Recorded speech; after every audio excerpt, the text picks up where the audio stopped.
কথা রেখেছে ইরান। নিজেদের উপর হামলার প্রতিশোধ নিতে আগেই হুমকি দিয়েছিল দেশটি। এবার শক্তিশালী ইরানের হামলায় দিশেহারা ইসরায়েল।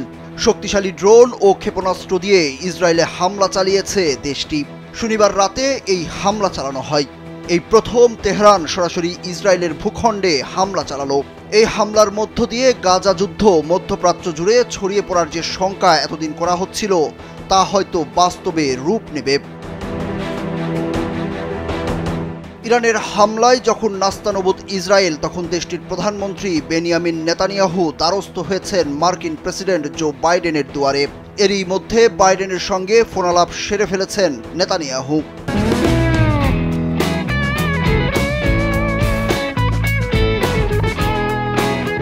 দেশটির প্রধানমন্ত্রীর কার্যালয়ের বরাত দিয়ে খবরটি জানিয়েছে কাতার ভিত্তিক সংবাদ মাধ্যম আল জাজিরা।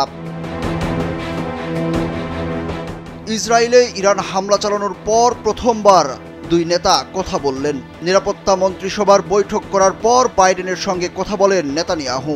তবে তাদের আলোচনায় কোন বিষয়গুলো উঠে এসেছে তা সুস্পষ্ট জানা যায়নি। তবে ধারণা করা হচ্ছে ইসরায়েলে হামলার বিষয়ে কথা বলেছেন তারা। ইরানের Islamic Revolutionary Guard Corps IRGC জানিয়েছে, স্থানীয় সময় শনিবার ইসরায়েলের ভূখণ্ড লক্ষ্য করে কয়েক ডজন ড্রোন ও ক্ষেপণাস্ত্র নিক্ষেপ করেছে ইরান। ট্রু প্রমিস নামে অভিযানের আওতায় এসব ড্রোন ও ক্ষেপণাস্ত্র নিক্ষেপ করা হয়েছে। যুক্তরাষ্ট্র ও ইসরায়েলের পক্ষ থেকেও একই তথ্য নিশ্চিত করা হয়েছে। ইরানের এই হামলার পর লেবানন, জর্ডান ও ইরাক তাদের আকাশপথ বন্ধ করে দিয়েছে। ইরান ও ইসরায়েলও সামরিক উড়োজাহাজ বাদে বাকি সব উড়োজাহাজের জন্য তাদের আকাশপথ বন্ধ করে দিয়েছে। গত 1 এপ্রিল সিরিয়ার রাজধানী দামেস্কে ইরানের কনসুলেটে ক্ষেপণাস্ত্র হামলা চালিয়ে 13 জনকে হত্যা করে ইসরায়েল। নিহত ব্যক্তিদের মধ্যে ইরানের রেভলিউশনারি গার্ড কোরের 7 জন সদস্য রয়েছেন।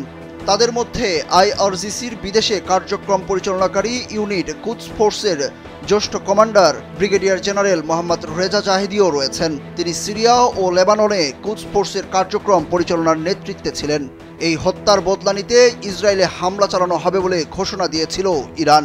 এটি তার ফল। সুরুজ আহমেদ, কালবেলা।